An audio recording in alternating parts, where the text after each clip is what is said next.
Bonjour à tous et bienvenue dans ce nouvel épisode EDB World. Aujourd'hui, on va parler du constructeur très connu Bolliger et Mabillard et de ce qu'il devient. Allez, c'est parti.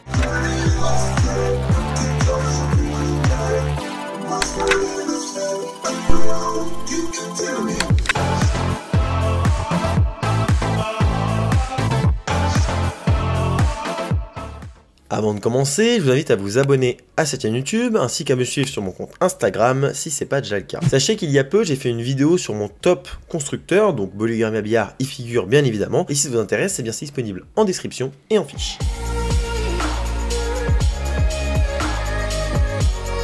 Pour ceux qui ne le sauraient pas, Bolliger et Mabillard est une société de construction de montagnes russes. En fait, c'est un bureau d'études, ça veut dire qu'ils vont designer la montagne russe sur papier, donc sortir de leur tête, la mettre sur papier, faire donc tous les plans, les calculs, les choses comme ça avec le parc, voilà. Et à la fin, en fait, ils vont demander à une société de construire les rails, les trains, selon leur plan, en fait, de juste réaliser, faire le côté manufacture, et puis après ils vont travailler avec des gens qui vont paramétrer l'attraction, etc. Pour rappel, les concepteurs de montagnes russes sont pas forcément présents du début à la fin. On va prendre par exemple l'exemple d'Intamin. Eux, ce qu'ils vont faire, c'est que c'est un bureau d'études aussi, et ils vont donc imaginer l'attraction, et après ils vont demander donc à leur usine de conception de rails de créer ces rails. Ils vont chez eux en interne faire les trains. Derrière, ils vont demander à une société de faire la programmation des coasters. Ils vont tout faire en interne. D'autres, ils vont prendre des partenaires. D'autres, ils vont carrément être que bureau d'études et avoir des sociétés qui vont réaliser les rails, les choses comme ça. Bref, c'est petite parenthèse pour comprendre comment fonctionne dans les grandes lignes une société de conception de montagnes russes et savoir qu'elles ne sont pas toutes pareilles. Prends l'exemple de Vekoma par exemple qui a aussi ses propres usines. Eux, ils peuvent carrément créer des prototypes chez eux. Alors il y en a d'autres qui font ça, hein, SNS aussi, mais ils vont monter une montagne russe ou une ersatz de montagne russe dans leur terrain. C'est ce qu'ils ont fait avec le prototype de Fly. Et pour le coup, c'est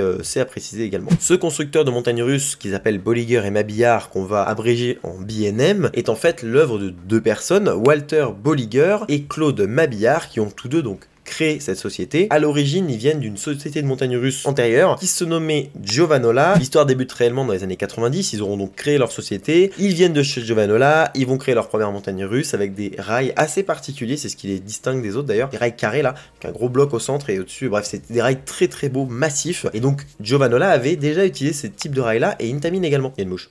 Pourquoi il y a une mouche ? Et plus de mouche. Intamin avait déjà donc travaillé avec Giovanola et avait donc eu également l'opportunité d'avoir des rails un peu chelous comme les rails de Bolliger et Mabillard. Donc faut savoir que, ok, aujourd'hui il n'y a que eux qui ont ces rails là, mais à l'origine il y avait Bolliger et Mabillard, Giovanola et Intamin qui pouvaient utiliser un petit peu ces rails là. Bref, c'est une petite parenthèse aussi, mais c'est pour votre culture générale en fait. On a donc une société de montagnes russes qui va pas mal révolutionner le secteur parce que ça va être des montagnes russes franchement fiables. Alors pas toutes, pas tout le temps, évidemment, hein, c'est jamais 100%, vachement fluide, très intense, des trucs assez vénères, un débit de zinzin, des parcours qui étaient vraiment bons avec des inversions vraiment géniales, des techniques de coaster qui étaient un peu particulières. On avait donc le floorless coaster, donc des montagnes russes où il n'y a pas de sol, donc il y a le rail sous nos pieds, l'inverted coaster, vous savez, donc Osiris en fait, c'est de chez eux. Et puis après ils ont développé plein de trucs, il y a eu du stand-up coaster, il y a eu alors des fois ça venait de chez eux, des fois ça venait d'autres constructeurs, ils ont repris l'idée, mais c'est vrai que du coup il y a le flying coaster aussi, une dinguerie absolue. Ils ont développé beaucoup de choses, ils étaient vraiment précurseurs sur plein de domaines. Et quand par exemple Osiris arrive en France et qu'on est là en mode ouais mais c'est incroyable, on a Osiris et tout, c'est un inverted coaster. Bon déjà il y avait Jazz the Monster à Alligator, mais pourquoi pas. Là où c'est complètement fou, c'est qu'il faut se dire que ça faisait 20 ans qu'il y avait des trucs comme ça aux US quoi. Donc en fait nous on arrive avec nos ouais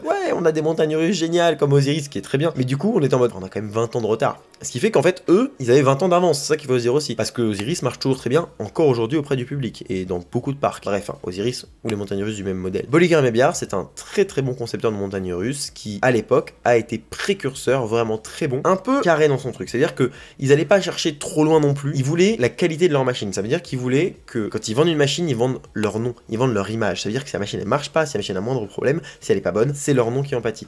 Et ça c'est très important parce que du coup ils vendent que des machines à sensation, ça peut marcher, ça peut ne pas marcher, c'est un parti pris, c'est ce qui les distingue énormément d'Intamin qui eux en fait pouvaient vendre des machines, la machine elle marche pas qu'ils en ont rien à foutre, mais c'est qu'en fait leur image ils s'en foutaient un peu. Ok, ils essaient de faire en sorte que la machine marche, mais ils s'en foutaient un peu à l'époque. Aujourd'hui c'est beaucoup moins le cas. Alors que Bolliger et Mabillard c'était trop. Du coup c'est à dire qu'ils ont aussi refusé des marchés auprès de certains parcs parce que les parcs voulaient des trucs un peu trop particuliers ou trop comme ça et eux ils voulaient pas faire ça. Et donc c'est vrai que du coup à l'inverse d'un Vekoma même, où Vekoma va vraiment aller n'importe où et accepter tout et n'importe quoi parce qu'ils sont capables de le faire, eux ils iraient pas forcément BNM. Et d'ailleurs Intamin aussi est capable d'accepter un peu n'importe quoi comme les montagnes russes les plus rapides, les plus hautes du monde. Donc c'est un peu ce délire là. BNM c'est pas vraiment dans cette optique là qu'ils vont. Ils ont réalisé plus d'une centaine de roller coasters différents et c'est juste énorme.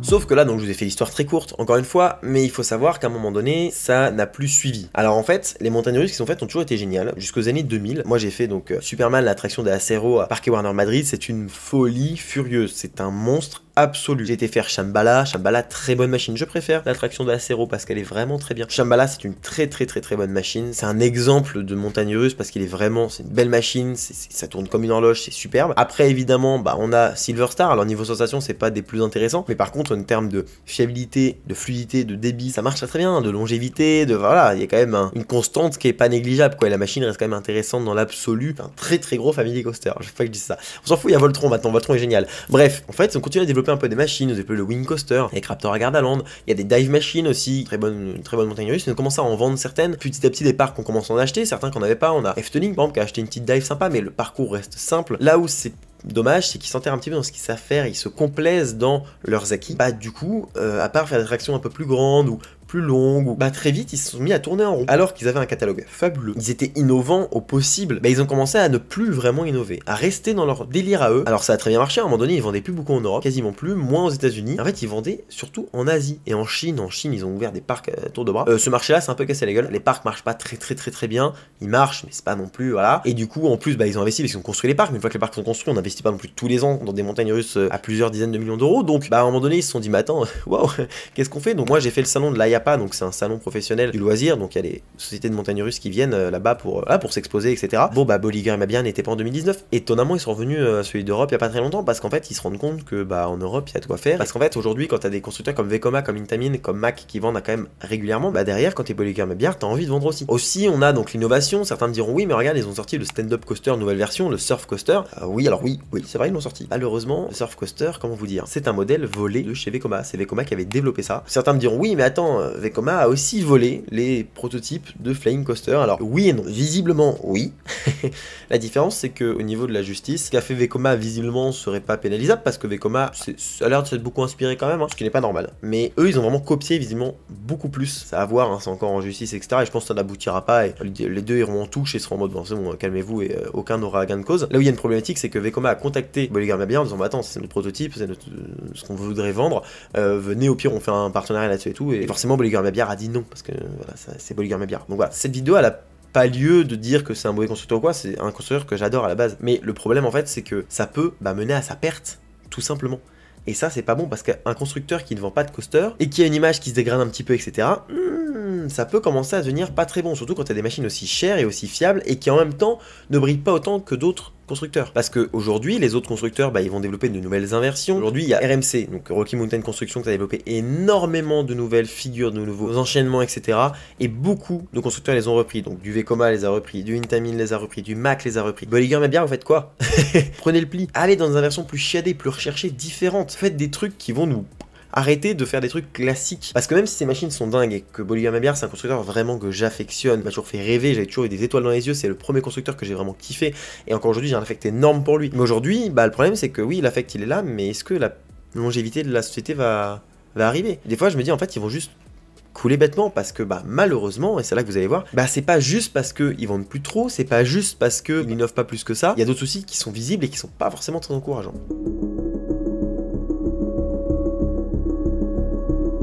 Commençons par la grosse polémique qu'il y a eu, qui n'était pas grave, hein. Encore une fois, j'en ai parlé en vidéo, je crois que j'ai fait une vidéo dessus, donc allez la voir, fiche et description. Mais c'était un support de coaster qui a cassé. Encore une fois, ça n'est pas grave. Si, quand un support de coaster casse, la montagne russe devient dangereuse et s'écroule, c'est qu'il faut plus monter dans une montagne russe, les gars, parce que ça veut dire qu'il n'y a aucune sécurité redondante. On peut enlever plusieurs supports à un coaster, c'est pas l'idéal, mais ça va continuer de fonctionner normalement. Néanmoins, c'est un coaster assez récent, c'est-à-dire qu'il y a une petite erreur peut-être de calcul ou de conception. Quand c'est isolé, c'est pas grave. L'image par contre ça compte toujours. Donc en quelques temps c'était réparé, le nouveau support était là, Bolliger Mabillard est venu dans la seconde. Il y a d'autres constructeurs en termes de SAV, c'est pas ça, d'accord? C'est des choses que je peux pas forcément dire en vidéo parce que c'est des choses que je peux apprendre moi en interne. Mais il y a d'autres constructeurs en termes de SAV, c'est de la merde, vraiment de la merde. Alors que eux, vraiment en termes de SAV, visiblement c'est quand même beaucoup plus carré. On a eu un petit souci visiblement sur Black Mamba à Fantasyland, on sait pas trop ce qui s'est passé, mais pareil. On sait qu'ils ont fait le tour de pas mal de coasters pour voir s'il y avait pas de souci. J'en parle pas pour le appuyer, enfoncer le coup ou quoi. Encore une fois, pour moi c'est anecdotique ce support. Mais c'est une image. Maintenant, vous ajoutez à ça d'autres petits couacs, des petites choses qui ont commencé un petit peu à droite à gauche à tanguer un peu. Notamment, le jour ils ont sorti une dive machine, donc une montagne russe, une dive. La dive,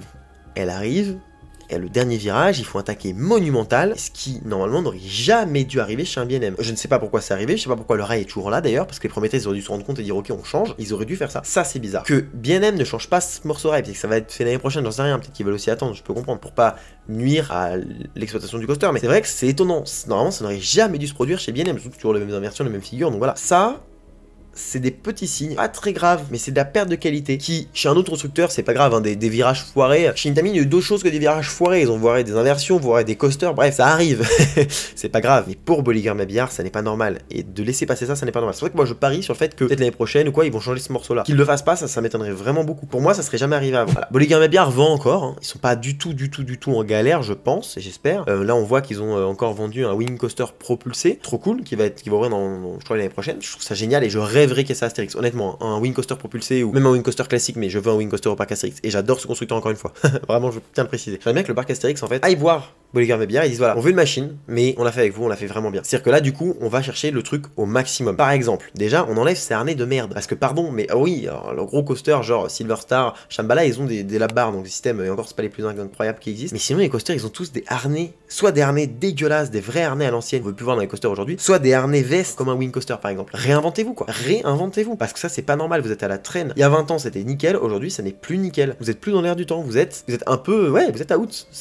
Là-dessus, vous perdez des points. Et c'est pas bon, parce que votre société le mérite, votre société devrait sortir de là. Et j'aimerais bien qu'un parc de la CDA, avec l'argent qu'ils ont, les reins qu'ils ont, et surtout le Julien Simon qu'ils ont, puisse designer un roller coaster, pas comme Osiris, qui est pour moi perfectible, mais plus comme une montagne russe, un peu à la, Toutatis, pas du tout le même modèle, mais on fait une montagne russe assise classique, mais avec des inversions vraiment shadées, un zéro gesto, la machin, je veux qu'un parc les fasse chier, leur dise voilà, on reprend votre coaster, par contre vous changez les harnais, et on fait des figures de dingue. Et là, le renouveau de Bolliger Mabillard devrait arriver, et c'est d'ailleurs la suite de cette vidéo, parce que, forcément, vous allez voir qu'il y a une idée derrière, c'est pas juste bâcher un constructeur.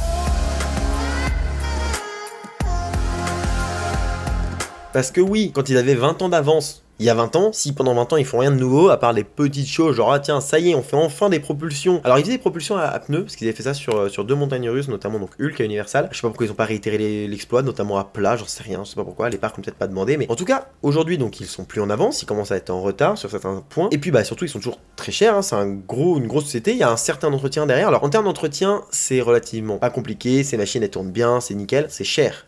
Et ça demande un gros entretien, comme du Intamin, un peu aussi comme du Mac, même si Intamin et Bolliger Mabillard sont plus vénères. Et RMC aussi. Voilà, c'est une grosse machine, donc tous les parcs ne peuvent pas se le payer. Ils veulent commencer à travailler dans les plus petits parcs, parce qu'ils voient qu'il y a un marché, un vrai marché, ce qui est très bien. Donc notamment, ils ont commencé à travailler avec le groupe Merlin qui détient les Legoland, et ils ont sorti deux machines. Un, donc à Chessington, avec une montagne russe sur Jumanji. Ça a l'air sympa, les retours sont pas dithyrambiques, mais il paraît que c'est sympa. Maintenant, ils ont sorti un autre truc, alors j'ai marqué le nom, s'appelle Maximus, à Legoland Deutschland. Alors il y a un nom encore plus Der Flug der Wachte, je sais plus, Maximus, on s'en fout, à Legoland Deutschland. Celui-là, donc c'est pareil, c'est un wing coaster très petit, mais sauf que c'est vraiment des gabarits, les trains sont des gabarits de coaster, de gros coaster. Le souci, c'est que du coup, les gens qui l'ont fait, ça vibrote un peu, ça bouge, absolument pas sensationnel, et le train est trop gros en fait, donc du coup, on n'a jamais de vitesse, on n'a même pas la sensation d'un peu de vitesse en coaster familial, et donc les retours sont pas fous. Problème. Pour moi, problème, parce que là, c'est en mode, ils essayent tant bien que mal de bricoler un truc familial qui n'en est pas, et ça marche pas. Heureusement, ils ont développé deux autres modèles, donc un modèle assis, vient d'ouvrir, donc qui s'appelle Penguin Trek ou Penguin Trek à SeaWorld,